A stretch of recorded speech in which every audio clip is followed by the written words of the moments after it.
simplest possible voltage reference generator would be composed of, the following two circuits. One is some sort of reference current that's passed across some sort of reference voltage. And if the reference current is a good, PVT insensitive current, and the reference resistor is also PVT insensitive, we're going to get a PVT insensitive voltage.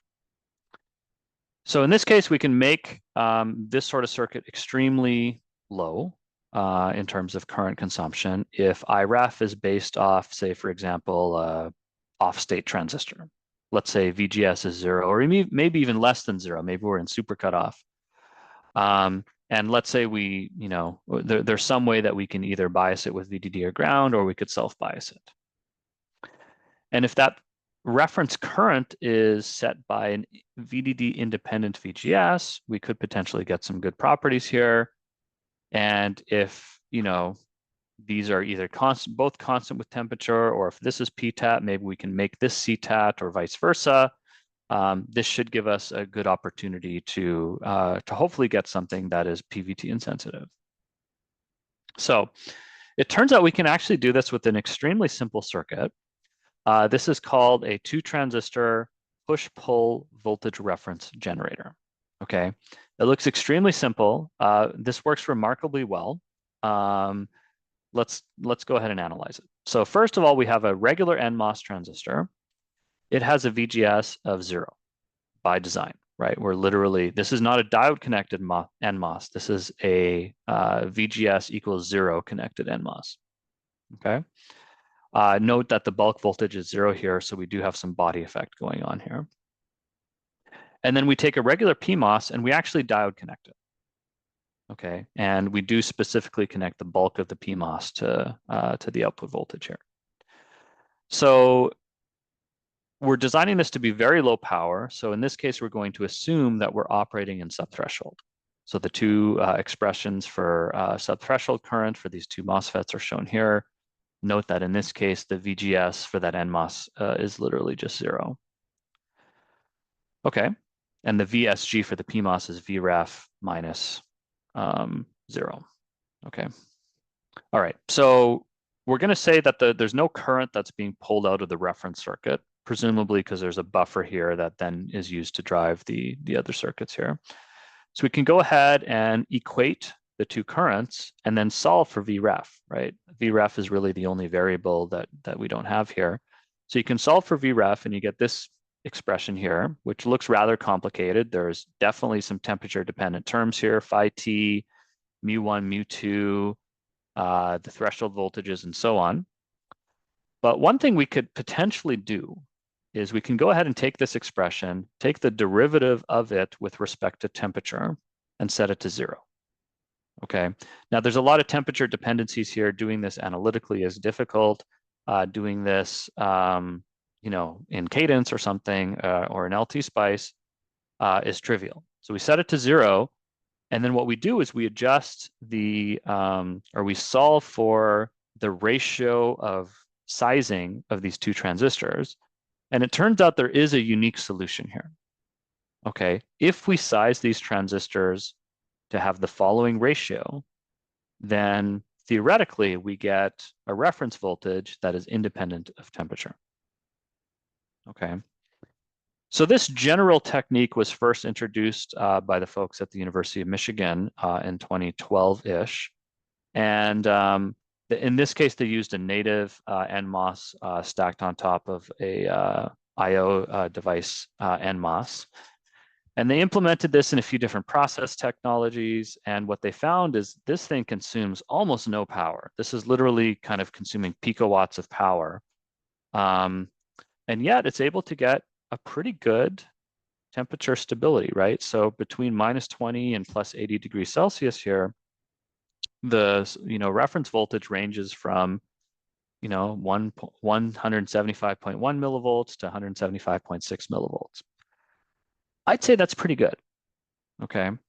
Now this structure, this so-called 2-transistor or 2T structure, doesn't have the best supply voltage stability. So if VDD varies, you definitely get some change in the output voltage here. So one simple technique that one could improve this is to build one of these circuits and then use the output of one of these circuits as the VDD of a second one of these circuits. Okay, so we call this a coarse and a fine reference voltage generator. Okay, so okay, now we've doubled the transistors, but I mean, this is consuming picowatts of power, so that's fine. So by doing basically internal regulation, you can very much improve the supply stability here. What we're showing is as the supply voltage varies, how much does the normalized output voltage change? In this case, you get very low change if you have the 4T structure, and you get a much larger change if you have the 2T structure. So I love these circuits. They're so simple. You just need to, do a little bit of careful sizing, and they consume basically no power, and they give you remarkably good results. Okay. Now, there are some challenges here. As one person in the comments said, "What's the power supply rejection of these?" It's not great, right? So for something like this, it's better, right? Because you have some regulation going here, and then that attenuates by the time you get here, and then you further go through here. So this is this works and is helps, but it's not super great in terms of supply voltage variation, or yeah, in terms of power supply rejection, I mean. One of the biggest challenges with these circuits, though, is that they are dependent on absolute process variation. Okay, so you can size these, but that sizing really depends on what corner you're in, right? And so technically these would require trimming. And so it turns out that even though you do have some corner or some global variation concerns here, the temperature stability and the supply voltage stability is actually pretty constant across different corners. What hurts you is that you don't know the absolute voltage you're going to get, right? With the band gap, you're going to get 1.25 volts. You know that at the start of the design.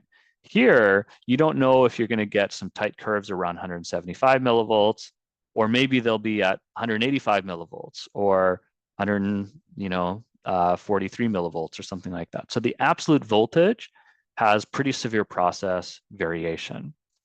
And that is a known downside of these particular circuits. A couple of questions coming in here. Let's see, is any of this use at 125 or 150 degrees C or minus 50 degrees C?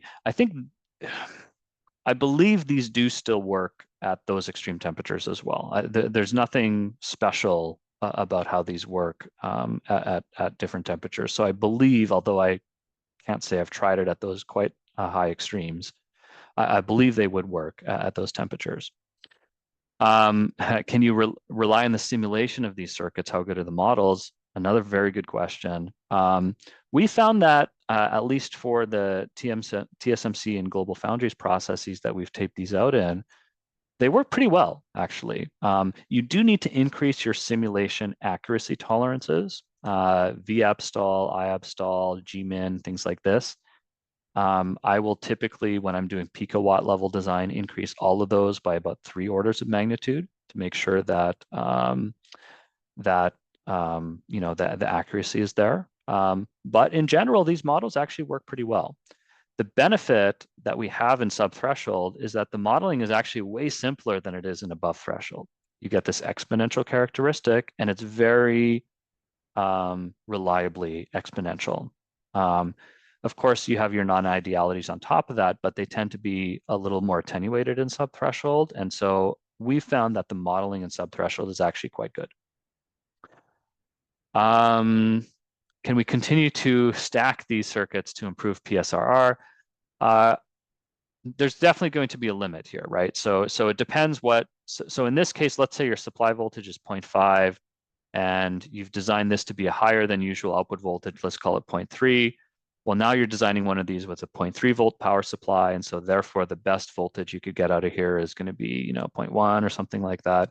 And then you can't really design one of these to operate at a 0.1 volt power supply. So there's only so much you can do here to keep on stacking these things. Could you comment on the noise immunity of these circuits? Well, in terms of power supply noise, they don't have the best PSRR. It's not terrible, but it's not the best. In terms of noise, these are voltage reference generators. These are very low bandwidth things. So in terms of stochastic noise, just put a nice capacitor at the output here, and you have as little noise as you need. Okay, I'd like to keep going because there are some tricks that we can apply that will improve the performance of these guys. So first of all, a few definitions. We can define something as proportional to faster skewed processes, or PTFP, or complementary to faster skewed processes, or CTFP. So basically what this means is, if we want to be stable across corners for supply or for process variation, we have to be mindful of this stuff. Okay, so for example, the threshold voltage is complementary to faster skewed processes, whereas the overall drain current in subthreshold is proportional. Okay, so if you look at this current expression a bit more carefully, what you'll find is that, well, first of all, the threshold voltage of the NMOS is not, matched to the threshold voltage of the PMOS for sure. And even the differences. So, if we want to compare the threshold voltage of the PMOS between the slow and the fast corner, and the reference voltage of the NMOS between the slow and the fast corner, these things don't track each other. Okay, so this is one of the reasons why we get this kind of corner-based supply voltage variation. One question came in: what is a faster skewed process? I just mean something in the fast corner versus the slow corner, or the TT corner. Okay. So one way we can get this to work, this is quite an interesting circuit, is to try and track the process corner. Okay, so in this case, what we say is we take our NMOS and our PMOS, and we connect it as follows. We take two PMOSs. Okay, so this PMOS has a VGS of 0, and this PMOS has a VSG of VREF, I guess. Okay, and what we say here is that the threshold voltage of the first one minus the threshold voltage of the second one are going to, have some nominal threshold voltage plus some function that is dependent on the source to bulk voltage. We don't know exactly what this function is. We could model it, or we could just simulate it. But ultimately what this means is, well, the source to bulk voltage of the second PMOS is 0. So this term goes away. And assuming that the two threshold voltages are matched, what we say then is that the two nominal threshold voltages are matched. What we say then is that the difference between these two threshold voltages is just some function with respect to the source to bulk voltage. Okay, now their currents must be the same. And so we can go ahead and solve for the reference voltage. And ultimately what we find is that the reference voltage, has some, temperature dependencies as it normally has, but it has some function here that's actually independent of supply voltage, because the source to bulk voltage is being applied by this other circuit over here that has supply dependencies. So the supply dependencies cancel, and this term happens to be CTAT, which can then nicely cancel with this PTAT term given by the thermal voltage over here. So right, so this again is supply independent and PTAT. Okay, so these folks went ahead and built this circuit. It's a nice, variation on the circuits we were originally building. And what we found, or what these folks found here, is that between a typical wafer, a slow wafer, and a fast wafer, you had much less variation than you had in those original circuits. So the original circuits that I showed, these three distributions would be spread much further apart, but in this case, they're spread quite nicely. And in fact, even just this basic circuit had pretty good voltage stability, 0.38% per volt, which I think is pretty solid. This was working at higher voltages than I would typically do for low power applications.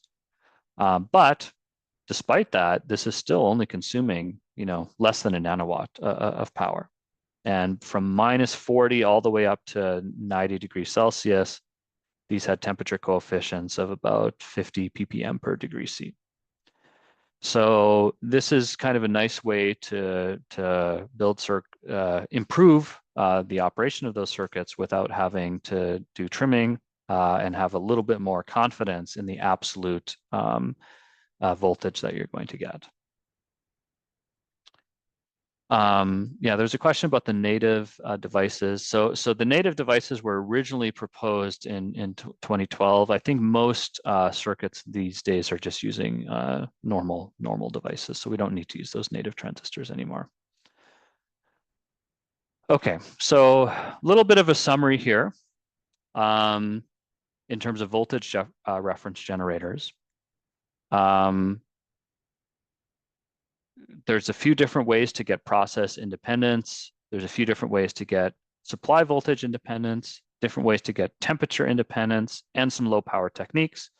And ultimately, all of these kind of were ultimately combined in, for example, that last one that we just took a look at. And it turns out basically everything we've discussed so far is very applicable to what we're going to do for current reference generators.